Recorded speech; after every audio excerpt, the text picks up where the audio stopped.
ഒരു സംഭവം നടന്നു. കൂഫയിൽ ഒരു ആട് നഷ്ടപ്പെട്ടിരിക്കുന്നു, ഒരു ആട് മോഷ്ടിക്കപ്പെട്ടിരിക്കുന്നു. ആ വീട്ടുകാര് കൂഫ മുഴുവനും പരിശോധിച്ചു, എവിടെയാണ് നിങ്ങളുടെ ആടുള്ളത്.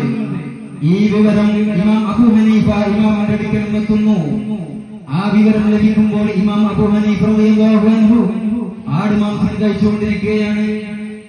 അബൂ ഹനീഫ ഇമാം റളിയല്ലാഹു അൻഹു ചിന്തിച്ചു, പഠിച്ചവനെ, ആ ആടായിരിക്കുമോ, ആ ആടിന്റെ ഇറച്ചിയായിരിക്കുമോ ഞാനിപ്പോൾ കഴിച്ചുകൊണ്ടിരിക്കുന്നത്? പറയാൻ പറ്റില്ല, ഏതെങ്കിലും വഴിക്ക് വന്നതാകുമോ?